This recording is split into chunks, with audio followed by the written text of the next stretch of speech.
Sebuah pertanyaan yang telah mengguncang dunia sejak ribuan tahun lalu. Siapakah Yesus sebenarnya? Apakah Dia Tuhan yang datang ke dunia sebagai manusia, atau Dia seorang nabi utusan Tuhan? Hari ini, kita akan menyaksikan dua tokoh besar lintas iman, beradu argumen untuk menggali kebenaran, dan menguak misteri yang telah lama diperdebatkan. Ustadz Adi Hidayat, seorang ulama yang dikenal luas dengan pengetahuan mendalam tentang Al-Quran, hadis, dan sejarah Islam. Di sisi lain, Pendeta Esra Soru, seorang apologet Kristen yang tegas dan berwawasan luas, siap mempertahankan keyakinannya bahwa Yesus adalah Tuhan yang menjadi manusia dalam karya penebusan. Mari kita simak bersama-sama. Satu hal yang sering diperdebatkan adalah sebenarnya Yesus itu siapa. Orang Kristen percaya bahwa Yesus itu adalah Allah dan Tuhan dalam pengertian setinggi-tingginya. Tetapi orang Islam hanya menganggap dia manusia biasa, dia seorang nabi, atau dia seorang utusan Allah saja. Dan orang saksi Yehova percaya lebih baik daripada Islam. Mereka mengangkat Yesus lebih tinggi dari yang Islam nilai tentang dia. Mereka percaya bahwa Yesus itu adalah penghulu malaikat Mikael. Dia ciptaan pertama, pribadi terbesar di dunia di bawah Allah Bapa. Tapi kekristenan yang Alkitabiah tidak percaya demikian. Kita didasarkan pada kitab suci, kita percaya bahwa Yesus itu adalah Tuhan dan Allah dalam pengertian setinggi-tingginya.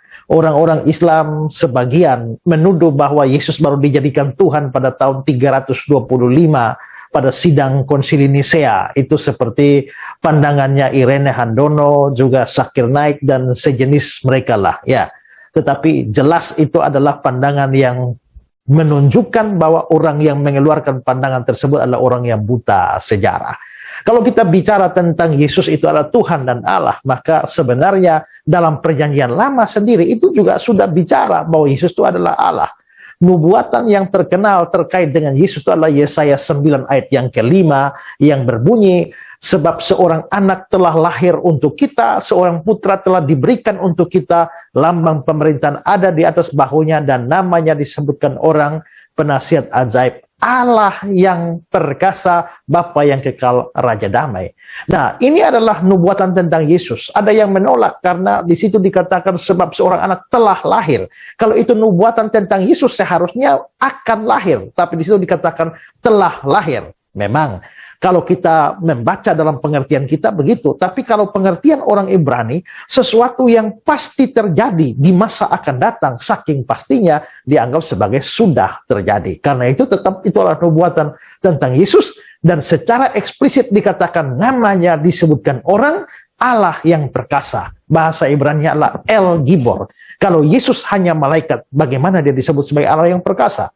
Kalau Yesus hanya nabi, hanya utusan Allah, bagaimana namanya disebutkan orang Allah yang perkasa, kecuali dia adalah Allah sendiri, baru ayat itu masuk akal. Nah, ini menjadi salah satu dasar mengapa orang Kristen dan mengapa kita orang Kristen harus percaya bahwa Yesus itu adalah Allah. Yesaya 9 ayat 5, ingat baik-baik ayat itu. Tuhan memberkati saudara. Kenapa Al-Quran disebut dengan Al-Furqan?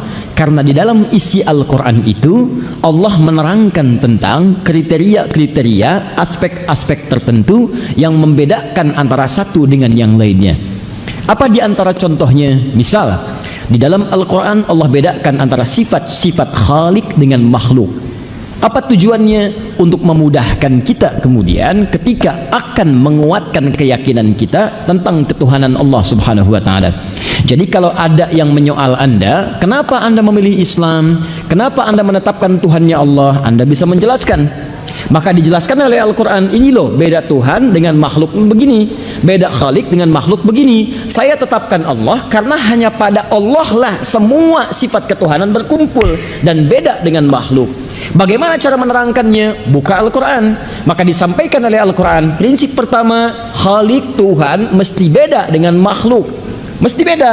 Jadi kalau makhluk punya sifat-sifatnya tidak boleh sama dengan Khalik. Maka muncul keterangan Allah, laisa kamitslihi syai', tidak boleh ada yang serupa dengannya, tidak boleh. Karena itu kalau makhluk itu berpasangan, manusia makhluk berpasangan, hewan makhluk berpasangan, tumbuhan makhluk berpasangan, maka manusia, hewan, tumbuhan tidak boleh dipertuhankan. Kenapa? Karena dia memiliki sifat-sifat makhluk yang tidak boleh dimiliki oleh Tuhan, tidak boleh sama. Sebab kalau sifat Tuhan sama dengan sifat makhluk, maka nanti akan muncul setiap makhluk merasa diri sebagai Tuhan. Jelas sampai sini? Apa di antara sifat manusia? Turunkan. Manusia melahirkan dan dilahirkan. Maka dari itu, jika ada kemudian yang diklaim sebagai Tuhan punya sifat melahirkan atau dilahirkan, dia tidak melahirkan tapi dilahirkan, maka dia bukan Tuhan. Ingat, karena prinsip pertama, Tuhan mesti beda dengan makhluk. Kalau makhluk melahirkan, Tuhan tidak boleh melahirkan. Kalau makhluk dilahirkan, Tuhan tidak boleh dilahirkan. Kalau makhluk berpasangan, Tuhan tidak boleh berpasangan. Jadi kalau ada misalnya yang dipertuhankan, ternyata hasil kelahiran dari yang lain. Kalau ada yang mengatakan misalnya Nabi Isa itu Tuhan, kenapa dia Tuhan? Karena dia misalnya, mohon maaf, kita cek, dia dipertuhankan. Nabi Isa dilahirkan. Sifat Tuhan tidak boleh sama dengan makhluk. Lalu dikatakan misalnya, tapi kan dilahirkannya itu bukan biasa. Kalau manusia dilahirkan mesti ada bapak, ada ibu. Ini kan bapaknya nggak ada, cuman ibunya. Kalau manusia kan ada bapak, ada ibu. Isa nggak ada bapak, ada ibunya aja. Ini mesti beda, ini lain ini. Kita jawab, Adam lebih hebat lagi kata Al-Quran. Adam lebih hebat, bapak nggak ada, ibu nggak ada. Kenapa Adam nggak jadi Tuhan? Maka muncul keterangan dalam Al-Quran. Awas, masalu inna masala Isa kamatsali Adam. Ya, maka penciptaan Isa itu sama dengan Adam, nggak jauh beda. Kalau Isa dipertuhankan, kenapa Adam tidak? Jelas sampai sini? Itu indah sekali Quran itu. Ada lagi yang protes, oh tidak, Isa itu punya sifat lain yang Adam nggak bisa. Apa itu? Menghidupkan yang mati. Adam nggak bisa, Isa bisa. Turun lagi keterangan Quran, dibedain lagi. Ada yang lebih canggih menghidupkannya, namanya Nabi Ibrahim. Turun Quran surah kedua Al-Baqarah ayat 260, paling tinggi sebelah atas. Wa idz qala Ibrahim rabbi arini kaifa tuhyil mauta. Ketika Ibrahim memohon kepada Allah, ya Allah tunjukkan kepadaku bagaimana cara menghidupkan yang mati. Maka diizinkan oleh Allah, lebih canggih. Kalau Nabi Isa dipanggil, hidup dengan izin Allah, biiznillah, hidup. Udah gitu meninggal lagi. Nabi Ibrahim tidak. Begitu hidup dicincang dulu tuh. Cincang dulu tuh. Lihat kalimat Qurannya. Wa idz qala Ibrahim rabbi arini kaifa tuhyil mauta. Qala awalam tu'min? Qala bala walakin liyatma'inna qalbi. Qala fakhudh arba'atan minat thair. Hei Ibrahim, ambil 4 contoh makhluk Allah. Apa itu? Burung. 4 langsung sekaligus. Nabi Isa 1, Nabi Ibrahim 4 langsung. Setelah itu apa? Fasurhunna. Kemudian tebarkan di setiap bukit, pindahin. Gini. 1, 2, 3, 4 bukit. Nabi Isa di dekat sini. Yesus, Nabi Isa, Mesias dekat sini. Pukul kuburan, bangkit. Nabi Ibrahim tebar di 4 bukit, beda bukit. Cincang dulu burungnya, dicincang dulu. Jadi sudah dicincang, sudah habis semuanya, panggil. Tsummad'uhunna yatinaka sa'ya. Panggil. Nabi Isa manggil. Betul manggil Nabi Isa. Hei kamu hidup dengan izin Allah. Nabi Ibrahim mengucapkan kalimat yang sama. Hei yang telah saya cincang, hidup dengan izin Allah. Yatinaka sa'ya. 4-4-nya terbang lagi. Canggih mana? Nabi Ibrahim, Nabi Isa. Nabi Ibrahim, Nabi Isa dipanggil dekat, Nabi Ibrahim dipisahkan 4 bukit. Nabi Isa, teman-teman sekalian, maaf, mayatnya sudah meninggal dunia, dikubur, dipanggil bangkit. Nabi Ibrahim alaihissalam baru dicincang begini, cincang dulu sampai habis, nyatu lagi. Nabi Isa 1, Nabi Ibrahim 4. Pertanyaan saya, kenapa Nabi Ibrahim tidak dipertuhankan? Tuh, itu Anda temukan dalam Al-Quran. Ini bukan ingin menyoal yang lain, tidak. Dan jangan ada kesan untuk melecehkan orang lain, tidak. Dan indah sekali Al-Quran. Saat Anda menerangkan ini, maka jangan ada motif untuk menjelekkan dan menghina orang lain, tidak boleh. Termasuk melecehkan kepercayaan orang, silahkan, tidak. Jangan lakukan, jangan melecehkan orang, jangan celah orang, tidak. Tugas kita itu menerangkan, kalau ditanya bisa jawab. Itu maksudnya. Dan dengan itu dakwah muncul. Maka turun Quran surah ke-6 ayat 108. Indah sekali. Wala tasubbul ladzina yad'una min dunillahi fayasubbullaha adwan bighairi ilm. Hei kalian yang telah beriman, jangan mencela orang lain ya, yang mungkin menuhankan yang lain. Nanti khawatirnya ketika kalian cela, dia mencela Allah tanpa sepengetahuan dia tentang hakikat Allah. Indah, jangan cela, cukup terangkan, kalau ditanya bisa jawab. Jadi kalau ada orang ngajak-ngajak, ngasih biskuit, ngasih sarung, ngasih Indomie, Anda bisa ngajak. Ya, jadi Anda bisa paham, ngajak lagi dia kepada keyakinan Anda. Jawab. Kalau ditanya kenapa milih Allah, jawab. Kenapa nggak ikut Isa, jawab. Kenapa nggak ikut ini, jawab.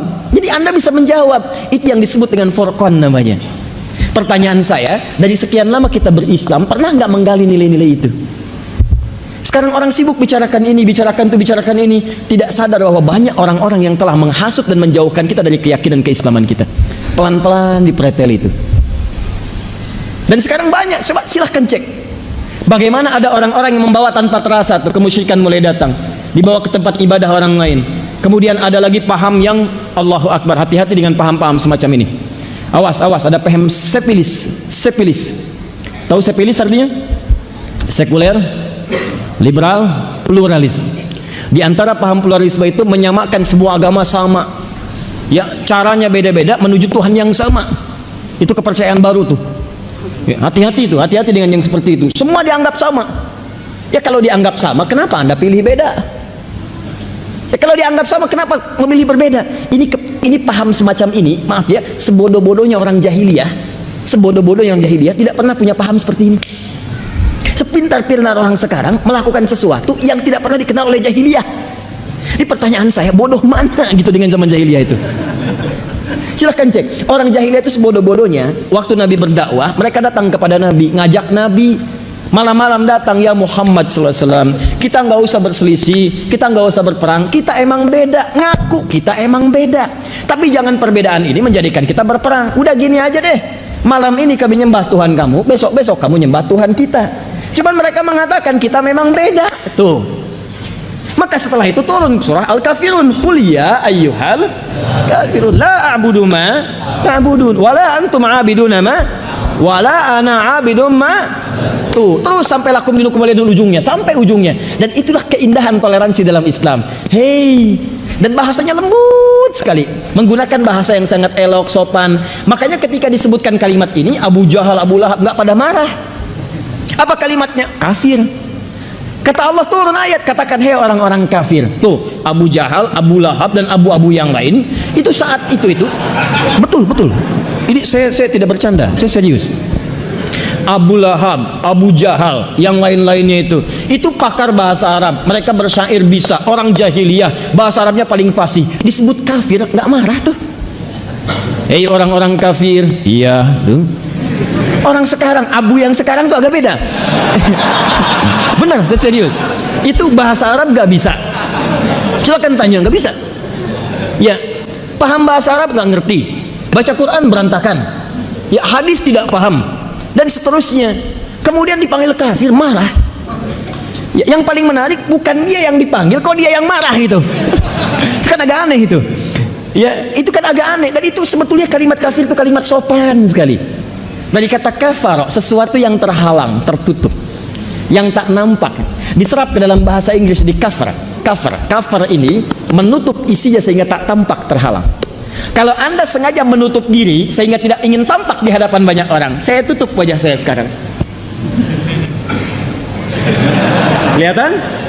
Maka ketika Anda menutup wajah Anda, bukan saya misal, ketika Anda tutup wajah Anda begini supaya tak nampak, itu bahasa Arab disebut dengan kafir.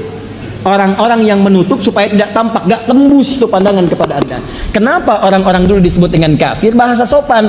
Hei orang-orang yang masih menutup diri dari hidayah Allah Subhanahu wa ta'ala, yang belum mau menerima hidayah, belum menerima isyarah Islam. Kalimatnya sopan sekali, indah sekali. Makanya ketika disebut dengan kalimat sopan penuh adab, orang-orang yang belum mau menerima hidayah, yang masih menutup diri, yang belum kenal dengan Islam, maka ketika dipanggil qul ya ayyuhal kafirun, nggak ada yang marah. Silahkan baca sejarah dimanapun Anda dapatkan kitabnya, tidak pernah disebutkan dalam kitab itu satu pun mengatakan ketika turun surah Al-Kafirun langsung semua orang-orang Arab mengeluarkan pedang. Kata siapa saya kafir? Tidak ada. Dan itu toleransi tingkat paling tinggi. Kita tidak usah berselisih. Sudah berikan kenyamanan masing-masing saja. Kami berikan kesempatan beribadah. Sudah biarkan kami saja ibadah. Anda pun silahkan ibadah sesuai keyakinan Anda. Nggak usah saling berselisih. Kalau Anda meminta keterangan kenapa kami ibadah begini, kami jelaskan. Dan toleransi yang paling indah dalam beribadah itu zero tolerance. Lakum dinukum waliyadin. Anda silahkan dengan yang Anda yakini, kami dengan yang kami yakini. Kami nggak boleh paksa Anda. La ikraha fiddin. Itu. Kami nggak pengen maksa. Cuman kalau Anda tanya, kami jelaskan. Sekarang kesalahan saya ada di mana? Kesalahan kami ada di mana? Kami nggak pernah paksa Anda. Kami nggak nuntut Anda ibadah dengan kami pula. Kami pun tidak memaksa Anda ikut dengan kami. Kami malah menawarkan kalau ingin ibadah silahkan aja. Kami hanya terangkan begini, begini, begini. Kami ibadah seperti ini. Salahnya di mana? Dan kalimatnya indah. Nggak pernah Anda direndahkan di situ. Nggak ada kalimat hewan. Anda tidak disebut misalnya kambing, sapi, domba dan sebagainya. Anda tidak disebut tersesat. Anda tidak disebut misalnya macam-macam. Tidak ada. Silahkan cek. Kalimatnya indah. Dan itulah bahasa Al-Quran. Dakwah dengan hikmah, akhlak, kalimat-kalimat yang indah. Itu Anda temukan dalam Al-Quran. Gak boleh mencela, tapi ketika diterangkan punya jawaban. Harus begitu. Di keyakinan itu kuat. Fa'lam annahu la ilaha illallah. Quran surah 47 ayat 19. Mesti punya ilmu untuk menetapkan tiada Tuhan selain Allah. Jadi kalau ditanya, jawab. Ini sudah nggak bisa jawab, Indomie diterima. Pindah lagi. Tuhan kita itu tidak semurah Indomie. Jelas. Nah, itu contoh yang pertama. Kalau Anda nanti bahas lagi banyak contohnya. Banyak. Nah, contoh kedua misal, apa bedanya orang munafik dengan orang yang taat? Orang yang taat dengan orang ahli maksiat. Kalau Anda ingin lihat ciri-ciri orang munafik, gak kelihatan.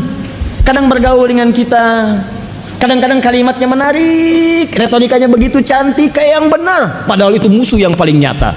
Nah, dari mana Anda bisa mengidentifikasi kalau ini orang bermasalah? Buka Al-Quran. Maka di situ akan dibedakan. Ini ciri orang munafik begini.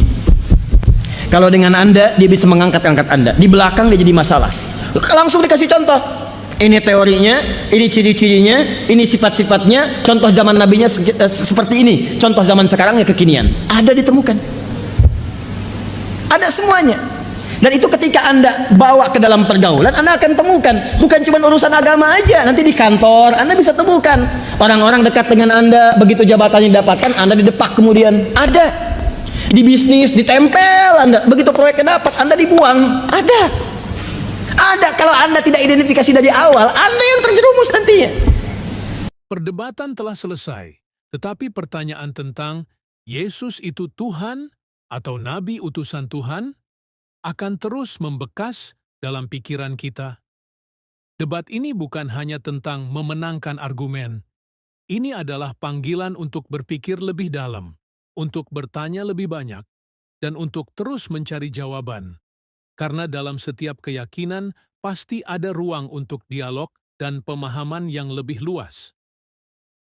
Ustadz Adi Hidayat dan Pendeta Esra Soru telah memberikan pandangan mereka dengan penuh keyakinan dan detail. Tapi perjalanan pencarian kebenaran tidak pernah berhenti. Setiap jawaban membuka pintu pertanyaan baru. Jadi, apa yang Anda pikirkan? Apakah apa yang Anda dengar mengubah pandangan Anda? Atau justru meneguhkan keyakinan Anda?